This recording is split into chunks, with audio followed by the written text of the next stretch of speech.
without mentioning age or date of birth. How old are you?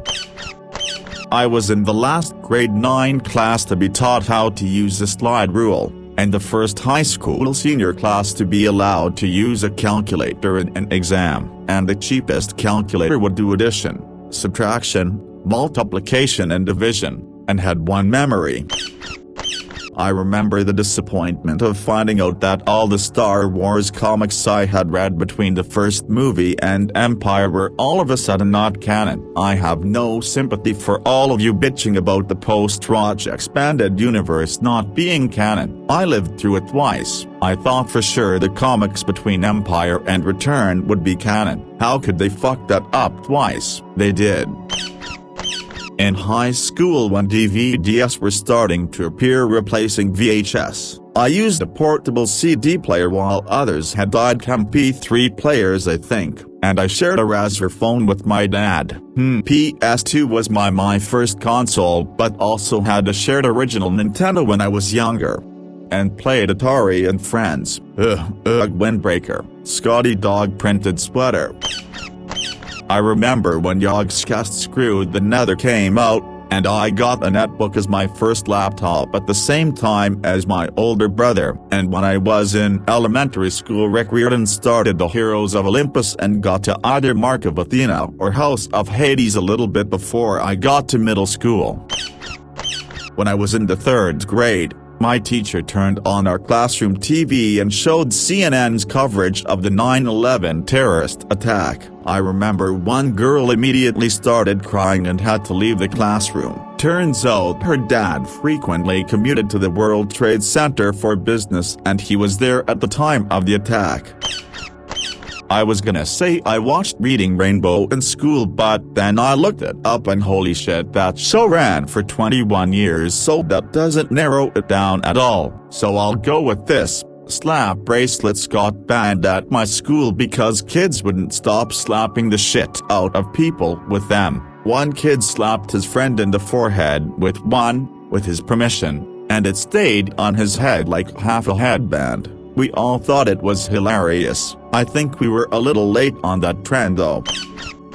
I got taken to airport jail in Houston for having a USB stick right after 9/11. Airport security, TSA had never seen one, and they said it looked like a cigarette lighter with wires in it so it could be a bomb.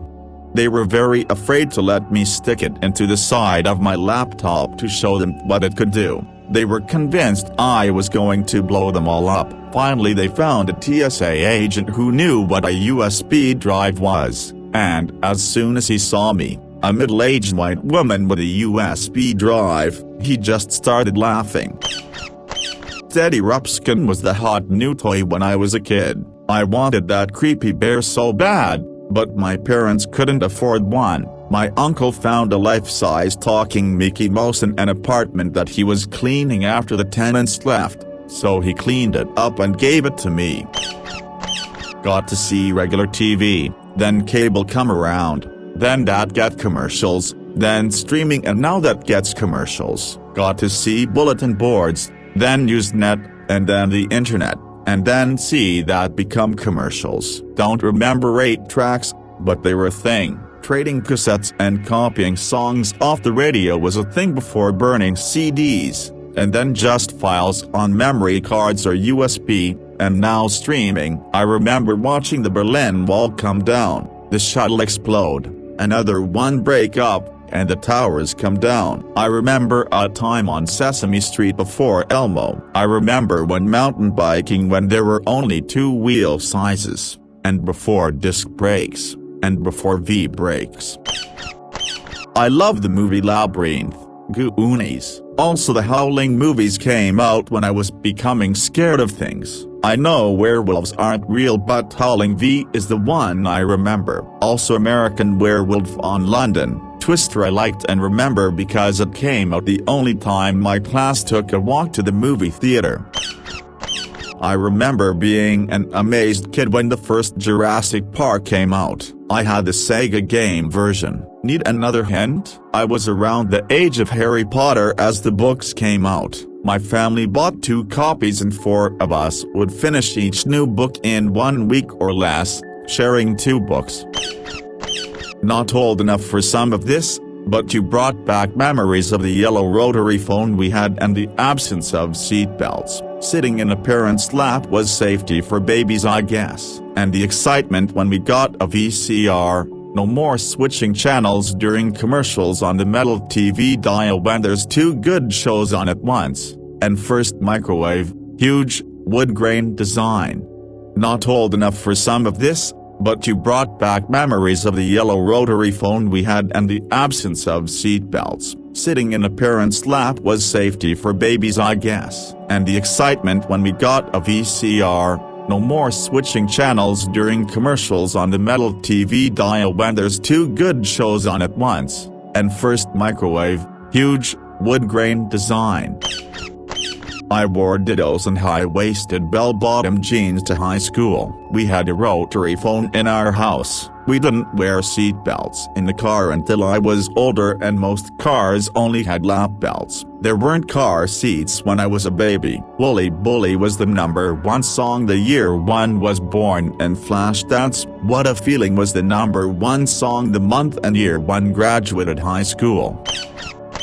Ditto for the Og Thundercats. I have had a Thundercats sticker album, totally double-stacked and most tripled. I was obsessed with that show when Cartoon Network brought it back prior to the reboot. I tried 3 apps and stopped midway the third. It's been long enough that nostalgia has returned, but that was eye-opening.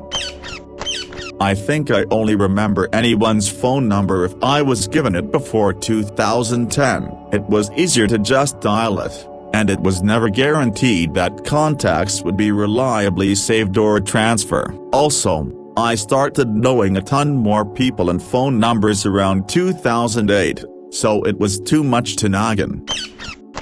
When I played Oregon Trail, we had to put a telephone receiver into ... I guess it was an early modem. It had 2 black plunger-type things that the phone went into, and then you dialed the number to hook up to the game. The game was printed out on a dot matrix printer, and we'd tear it off and keep it. You only got to play maybe twice a year because we only had 1 computer you could play it on. I think everyone died before they made it. When I played Oregon Trail, we had to put a telephone receiver into ... I guess it was an early modem. It had 2 black plunger-type things that the phone went into, and then you dialed the number to hook up to the game. The game was printed out on a dot matrix printer, and we'd tear it off and keep it. You only got to play maybe twice a year because we only had 1 computer you could play it on. I think everyone died before they made it.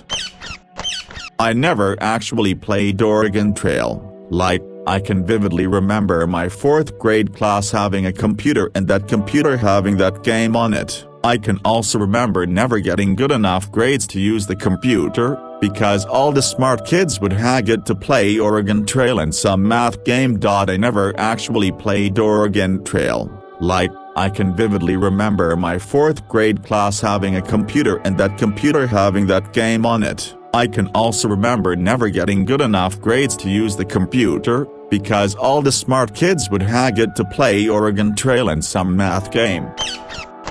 I recently had to go to a retina specialist, and was trying to describe to his tech the type of vision loss I had. I said it was a spot that was like static. She just stared at me, so I said like when cable used to turn off for the night, when all the programming was done. I think she was ready to call for a psych-eval. It dawned on me that she was too young to know WTF I was talking about. She may even have been too young to know cable. I grew 3 wrinkles that day. There was only 1 newscast at 11 p.m., and before it started, a booming voice asked, "It's 11 p.m., do you know where your children are?" And after it was over, there was an hour of maybe an infomercial, then a test pattern, and TV was over for the night, and there was only 7 channels. Edit, a user mentioned the Johnny Carson show, so yes, the late night shows did happen after the news, but the TV coming off after those shows, then the pledges of allegiance, and then static, test pattern, that was a real thing. Back in '03 it was a curse to have a cell phone at my school. I can remember standing outside of a party at like 3 in the morning and there was a lineup leading to the one guy at the school that had his own cell. People were calling their parents looking to be picked up, and this guy was letting person after person use his cell. It's like how everyone asks you for gum if you have some gum. I never got to have a flip phone frown. I was pretty jealous of everyone else at school who had one. I thought they were so cool. I just had a standard old, beaten-up Nokia phone my parents gave me for emergency calls. When I finally had my own income and had enough money to buy a new phone in 2008, weirdly enough it seemed that flip phones were already going out of fashion. I couldn't find any. I ended up buying a Nokia 6300 which was just a newer, fancier version of the old Nokias without the cool factor of flip phones. Kinda felt like I missed out, haha. I had this Tamagotchi that grew up to be allergic to life. Every time, no matter how much work I put into it. One day my brother hid it. I couldn't find it for days but I could hear it saying various versions of, "I'm hungry, I'm dying, I swear to God." When I finally found it, it was at its final stage and grew up to have its own couch. I swear to God. Anyway, you're 33. ETA my Tamagotchi was actually a gigabit. I loved all of those movies. I watched The Last Unicorn after having my first child and dealing with PPD, and the scene where Mally sees the unicorn for the first time had me tears for like 20 minutes. How dare you? How dare you come to me now, when I am like this? Never understood that as a child. Also 37 and fucking loved that movie, but I don't think it's a movie everyone automatically loved. Reasons to maybe not love it could include not caring for puppets, characters randomly breaking into song, and gratuitous shots of David Bowie's sweat-painted cat piece. I still remember it vividly, despite my terrible memory. When that spaceship came on screen, I was like, wow, that's cool, and then the Star Destroyer came into frame and kept coming. And the entire theater was like OMG. My grandpa took us to see it. I also remember seeing him doze off as we were driving home and I would nudge him to get his attention. Those were the days when we thought he had narcolepsy but later found out he was hiding a drinking problem. Such a mixed bag of emotions.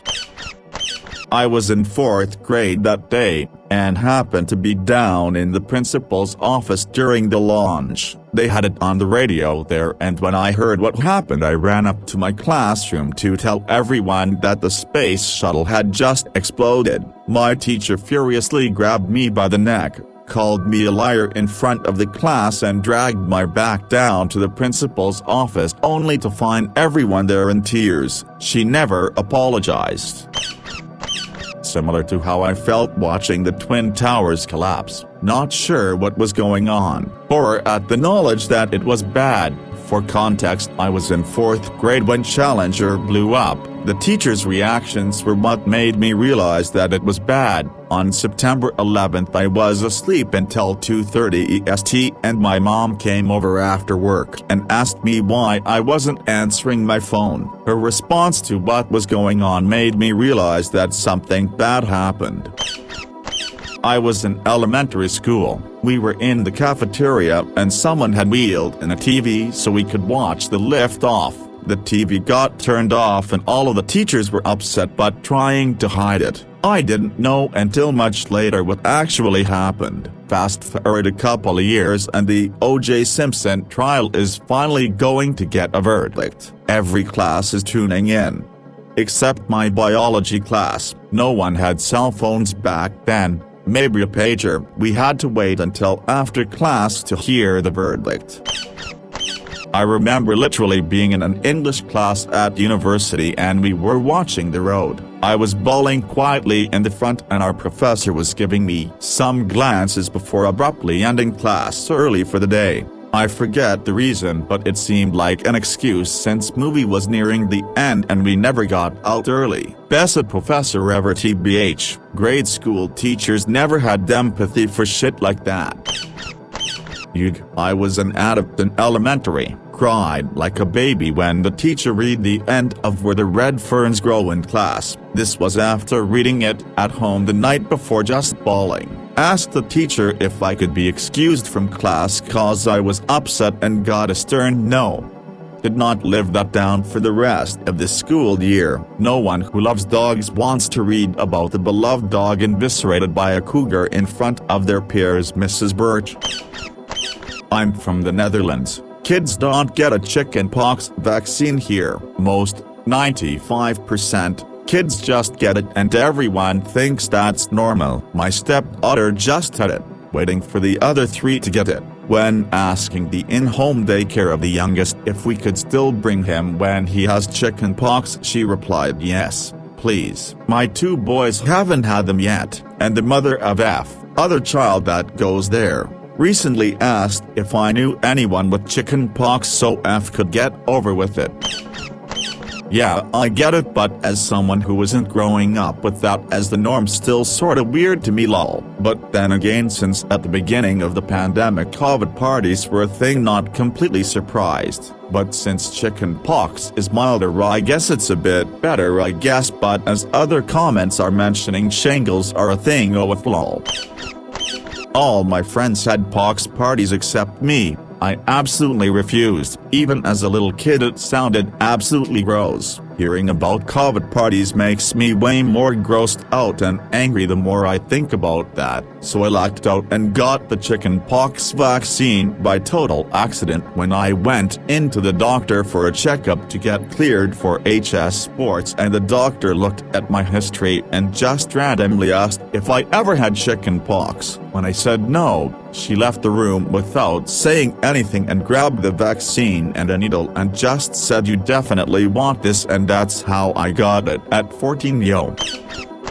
Yeah, I was born a little while after the vaccine made it to my country, US, and after it was widely implemented, and was just like WTH after reading this comment because I hadn't heard of this before lol. But TBH, after a minute of thinking and remembering things like COVID parties existed back in the beginning of the pandemic, I wasn't that surprised lol. Still sorta weird to think about, like a mom saying, okay Billy, now go have fun and cough on your friends. Though, at least that's what I'm picturing now. Yeah, there was no vaccine, and if you got it as a kid it was generally not a big deal, but getting it as an adult is bad, so it was considered better to get it over with ASAP. I did know a kid who didn't get it until he was 17 and he was really sick with it. I had it at 9, but it wasn't deliberate. Kid came to school asymptomatic and gave it to like everyone. I know it's only anecdotal, but I was the oldest kid I knew who got it when it swept through my school, and I was the most miserable for sure. We knew a toddler who got it who only had about a dozen spots on him at any time during his infection. I had transferred schools and everyone in my class had gotten it during a previous outbreak.